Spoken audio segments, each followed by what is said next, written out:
Assalamualaikum warahmatullahi wabarakatuh. Sebelum kita mulai pembelajaran di pagi hari ini, alangkah baiknya kita berdoa. Berdoa menurut agama dan kepercayaan masing-masing, berdoa disilahkan. Berdoa selesai. Perkenalkan, nama Ibu Putri Saadatul Abadiah, mahasiswa PPL dari Universitas Negeri Semarang yang mengampu mata pelajaran biologi kelas 11 di SMA Negeri 1 Dempet.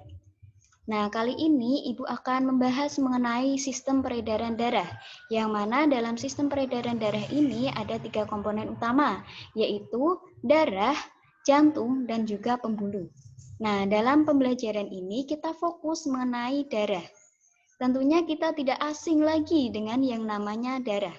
Semuanya sudah pernah melihat darah ya? Secara kasat mata, darah berwarna merah. Apa sih yang menyebabkan darah itu berwarna merah? Nah, kali ini kita akan membahas mengenai hal tersebut. Kemudian, darah secara kasat mata itu terlihat seperti benda cair ya. Padahal komponen darah itu tidak hanya cair, melainkan ada juga yang padat. Nah, penasaran kan? Langsung lanjut saja ya mengenai materi selanjutnya. Oke, cairan tubuh manusia itu ada 2 macam, yaitu ada cairan intrasel yang terdapat di dalam sel, yaitu berjumlah 45%. Kemudian ada juga cairan ekstrasel yang berjumlah 25%.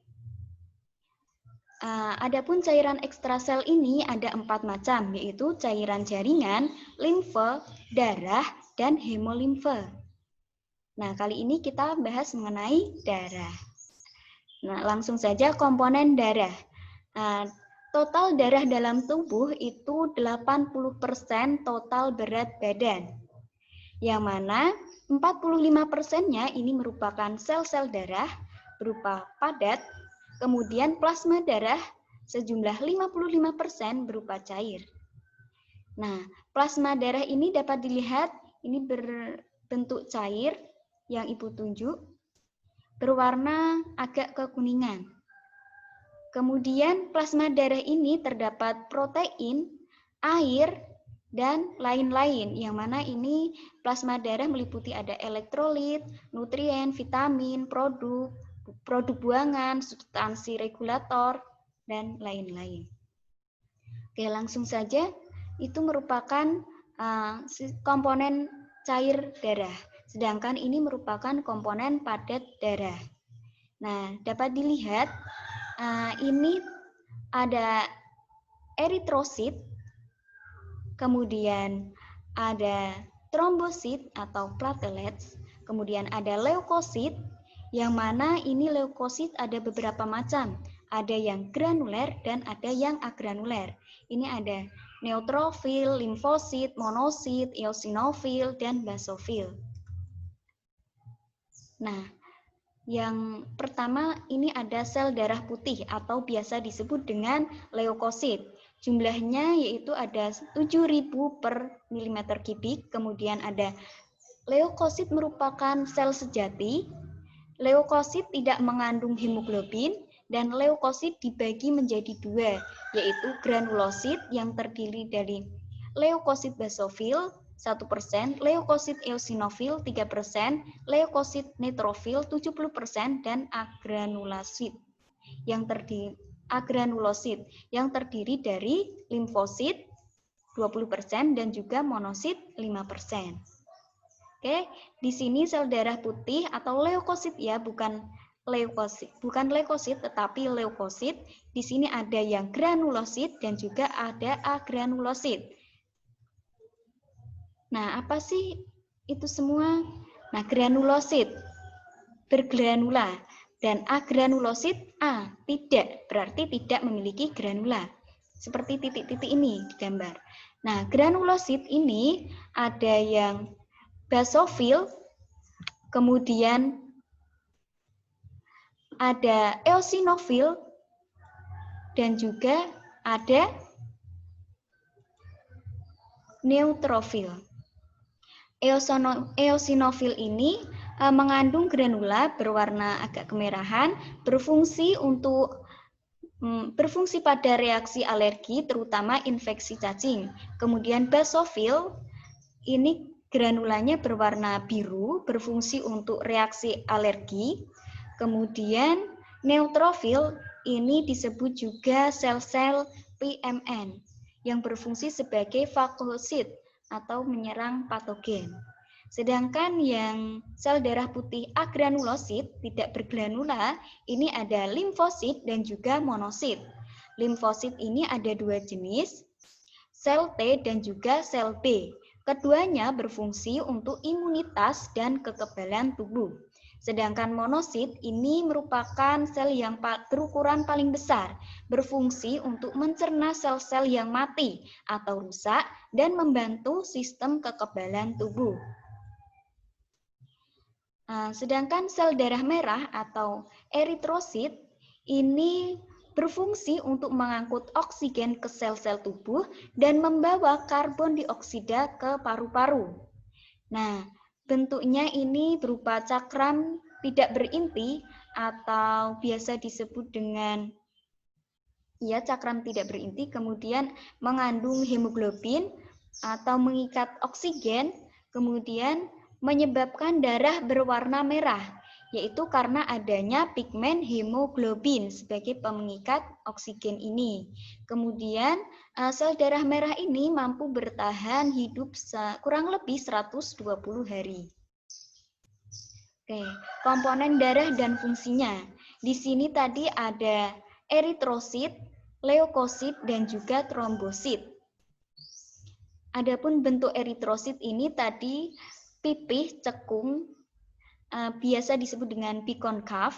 Kemudian leukosit ini tidak lengkap, tidak tetap. Kemudian ada trombosit, tidak beraturan. Kemudian eritrosit ini tidak berinti. Sedangkan leukosit ini berinti dan trombosit tidak berinti. Fungsi dari eritrosit yaitu mengikat oksigen dan memberi warna merah pada darah.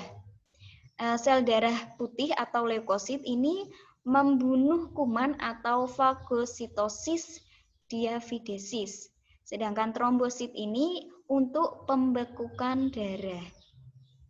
Umurnya untuk eritrosit itu mencapai 120 hari, leukosit 4-5 hari, sedangkan trombosit mencapai 8 hari.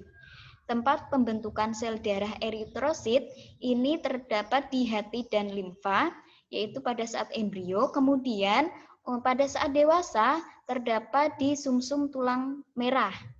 Sedangkan sel darah leukosit ini tempat pembentukannya terdapat di sumsum tulang merah, limfa, dan kelenjar limfa. Sedangkan trombosit ini terjadi di sumsum tulang merah. Adapun jumlahnya, eritrosit ini mencapai kurang lebih 5 juta sel darah merah tiap 1 mm kubik.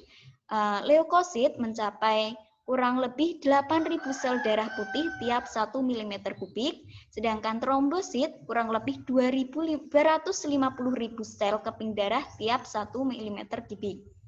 Adapun penyakit yang mengenai eritrosit ini ada anemia, berukuran jumlah eritrosit dalam darah, kekurangan eritrosit dalam darah, kemudian ada di sel leukosit ini ada penyakit yang namanya leukositosis. Yang mana jumlah leukosit ini terlalu berlebihan, melebihi kadar normal. Sedangkan trombosit ini ada yang namanya penyakit hemofilia, yakni darah sukar beku, merupakan penyakit keturunan. Nah, langsung saja mengenai pembekukan darah. Ketika kita terkena pisau, teriris oleh pisau, itu kulit kita akan terkelupas dan mengeluarkan darah. Kemudian di sini trombosit yang tadi rusak, pecah, itu akan mengeluarkan yang namanya trombokinase. Kemudian dengan antihemofilia, protombin ini dan vitamin K akan membentuk trombin. dengan adanya ion kalsium. Nah, trombin ini dengan fibrinogen akan bereaksi membentuk fibrin. Nah, fibrin-fibrin ini nanti akan semakin banyak dan nanti akan memperbaiki luka akibat tergores oleh benda tajam tadi, peso atau semacamnya. Nah, penggolongan darah. Menurut penggolongan ABO, di sini ada 4 golongan darah, yaitu A, B, AB, dan juga O atau 0. Nah, untuk aglutinogennya, aglutinogen pada sel darah merah ini, A memiliki aglutinogen A, aglutinin pada plasma darah golongan A itu berupa beta atau anti B, kemudian golongan darah B, aglutinogennya berupa B, aglutininnya berupa anti A, sedangkan golongan darah AB, aglutinogennya ada A dan B, sedangkan aglutininnya ini tidak memiliki. Kalau golongan darah O tidak memiliki aglutinogen, namun memiliki aglutinin, anti A dan juga anti B. Apa sih aglutinin dan aglutinogen itu? Ya, aglutinogen atau antigen merupakan protein darah yang terdapat dalam membran eritrosit. Sedangkan aglutinin merupakan protein darah khusus untuk kedua tipe aglutinogen dan terdapat dalam plasma darah. Nah, adapun skema transfusi darah, kalau donor itu berarti orang yang memberikan darah, sedangkan resipien itu yang menerima darah. Di sini, golongan darah A mampu saling memberi dan saling resipien dengan sesamanya, begitu pula dengan O, B, dan juga AB. Selain itu, A mampu mentransfusi darah ke AB. B juga mampu mentransfusi mendonor darah ke AB. Saya ulang lagi, golongan darah A mampu memberikan darahnya kepada golongan darah yang bergolongan darah AB. B juga mampu memberikan darah, mendonor darah ke AB. O juga mampu memberikan darah ke AB. Namun, O ini tidak mampu menerima golongan darah dari siapapun, melainkan mampu menjadi resipien, mampu menjadi pendonor ke golongan darah manapun, baik A, B, maupun AB. Oke. Sekian dari Ibu, kurang lebihnya mohon maaf. Wabillahi taufik wal hidayah. Wassalamualaikum warahmatullahi wabarakatuh.